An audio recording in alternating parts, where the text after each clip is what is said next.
In computer vision and machine learning, we all know that great models start with great data, but getting that data ready is often the hardest part. It's tedious, repetitive, and prone to errors. That's why I built Morph and Split. It's a web-based tool that makes image and mask preprocessing way easier. From clean stratified splits that keep our training, validation, and test sets balanced, to smart image mask augmentation that help our model generalize better. Morph and Split is fast, reliable, and super easy to use. So instead of wrangling datasets, we can spend more time building high-performing and impactful models. My name is Anthony Honye, and thank you so much for creating time to listen to my presentation. In this talk, I'll share a real-world computer vision and machine learning problem we tackled, and how we used Morph and Split to prepare the dataset that powered our solution. When shopping for dry foods, consumers usually inspect the visual appearance of the product. They inspect the color, size, shape, and texture of the dry food. If the product is not attractive, most consumers walk away from it, leading to a lot of loss and waste. To solve this problem, researchers have developed numerous computer vision systems that monitor visual appearance in real time from images of the food captured during the drying process. Most of these computer vision systems have been integrated into convective dryers, where the food products lay static and are well spaced out throughout the drying process. These systems monitor visual appearance first by capturing an image of the food, segmenting the food from the image, then predicting visual attributes from the segmented output. With such solutions, we now have convective dryers that consistently produce dry foods that have long shelf life and are visually appealing to customers. Unfortunately, we run into challenges when the food products are in random motion throughout the drying process, such as in this effective dryer known as the fluidized bed dryer. As drying progresses, we will notice that products that are closer to the camera look larger than those behind them. We'll notice that the peas are overlapped, they are clustered, and on the surface of individual peas we'll notice uneven distribution of color and texture. All these challenges make it difficult to segment the product, and if we can't segment, it becomes challenging to predict visual attributes. Interestingly, we developed a novel solution for this. This is how it works. As the peas are mixing up within the drying chamber, there's going to be a consistent supply of green peas touching the surface of the dryer facing the camera. We call these unique peas, shown in red, the in-focus peas. We discovered that as if we capture numerous images at different instants during the drying process, we're able to monitor the average visual attributes of all the peas within the chamber just by monitoring the in-focus peas. We called our solution the two-pass model. It's made up of two machine learning models, UNet and Deception, and this is how it works. First, the captured image is fed into UNet. UNet segments the image and produces an RGB image containing only the in-focus peas. This image of peas are now fed into Deception that then predicts parameters for color, texture, and size. So how was the two-pass model trained? UNet and Deception were trained separately. UNet was trained to receive a cropped version of the RGB image containing all the peas. Then it predicts a corresponding RGB image containing only the in-focus peas. Deception, on the other hand, was trained to predict parameters for color, texture, and size. But what was the input into Deception during training? The input was similar to what Deception was going to receive in production, which is an RGB image containing only the in-focus peas. So how was this image produced? The images were produced from all the images that made up the training, validation, and test set for UNet. From all these images, we produced a corresponding RGB image containing only the in-focus peas, and that was what was fed into Deception during training. To ensure that we had adequate number of images, we applied image augmentation. Also, since these images going into exception were used to predict visual attributes, we ensured that all ranges of visual attributes were equally represented across the training, validation, and test sets. To achieve this, we applied stratified splitting when generating the original images that went into UNet. Once UNet and exception had been trained, they were meshed and then they formed a two-pass model. In the next section, we'll show how we use Morph and Split to crop, resize, split, and augment our dataset. Welcome to the landing page for Morph and Split.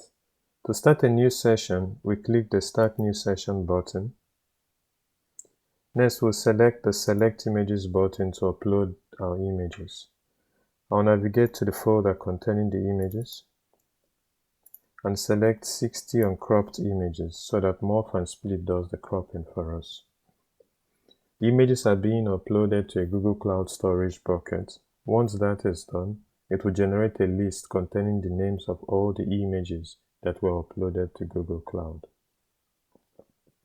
Next, we click the Continue button and select the Select Masks button to upload our segmentation mask. I'll navigate to the folder containing the mask and select 60 uncropped mask. The masks are being uploaded to the Google Cloud bucket, and once that is done, it's going to generate the names of all the segmentation masks that were uploaded. Next, I would click the Continue button. Now we could preview the images and their corresponding masks by clicking the slider. So these are the images and masks that were uploaded. Next, we click the Continue button. At this point, we could set the split ratios for the training, validation, and test sets. And once we change one, the others we adjust to ensure that the split ratios sum up to 100%. For our research, we set our training split to 60%. To ensure it doesn't change, we lock the key by the right, and the validation was set to 20%, and the test sets we adjust to 20%. After this, it's time to set the number of images and masks we want to generate for our training set after augmentation. We could set it to 300 images and 300 masks. We'll click Continue. Our data can be split randomly or using stratified splitting. In our case, since the images were going to be used for predicting visual attributes, we need to ensure that all ranges of visual attributes are equally represented across the training, validation, and test sets. To achieve this, we're going to supply a CSV file containing the names of the images, as well as visual attribute parameters for each image, ranging from eccentricity down to uniformity. And for our research, we discovered that the A index, which is a parameter for measuring color, was the underrepresented parameter. So we would use this parameter to conduct stratified splitting of our data across training, validation, and test sets. So to upload the CSV file, we'll select the Select File button and navigate to the folder containing the CSV file. We'll select the file, and once it's uploaded, it's going to populate the stratified split parameter drop-down list with the names of all the parameters in the CSV file. We'll select the A index, and if we want to see the requirements for preparing the CSV file as well as download a sample CSV file, we can click the information icon. Here we'll see all the requirements as well as the link to download the file. Next, we'll click Continue. Here we could select the random transformations that will be used for image and mask augmentation. In our case, we selected random crop, left to right flip, up to down flip, and random rotate. We didn't alter the brightness, contrast, or saturation of the image since our model was trained to predict the true color of the food within the image. Morph and Split has the capability to augment the validation and test sets. In our research, we discovered that was helpful. It improved the performance of our model because the results from augmenting the validation set were similar to images we captured during the drawing run. So to activate validation and test set augmentation, we activate the slider and click Continue. Here we can crop and resize the images before they are augmented. We'll recall that our original image that was captured is the one on the left, and the one on the right is the image, the cropped version that was fed into the model. To achieve this cropped version, our original image was cropped by 484 pixels from the left to achieve an image of 2000 by 2000 pixels. To get that done, we activate the slider. We set our height offset to 0, our width offset to 484 pixels, our target height to 2000 pixels, and our target width to 2000 pixels. We also discovered that we can maintain the performance of the model even while using a reduced sized image. So for our research, we set our image height to 1024 pixels by 1024 pixels, and we click Continue. And this helped us increase our batch size as well as take advantage of GPU size limitations.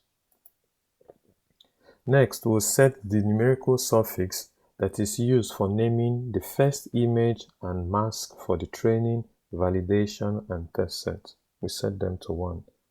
To start augmentation, we click the Augment Data button.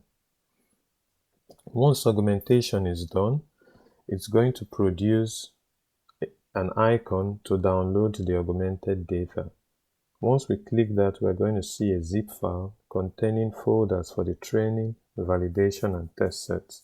It's also going to activate the Continue button so that we could preview our augmented image and mask. Yeah.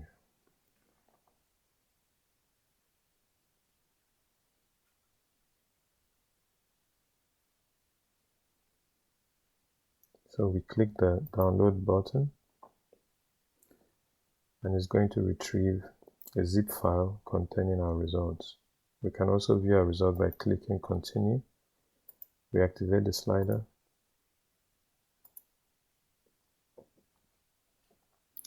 and we'll be able to preview the training images and their mask.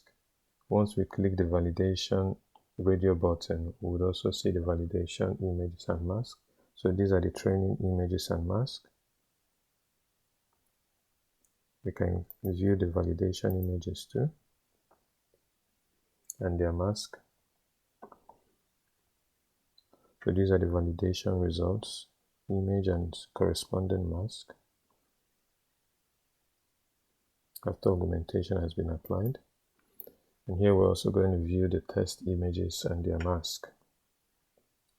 So these are the testing images and their mask. So to end the session, we can click the End Session button, or we can also click the Reset icon. Here we reset to the original page where we uploaded our data, or we could just also end the session. And once we end the session, it brings us back to our landing page.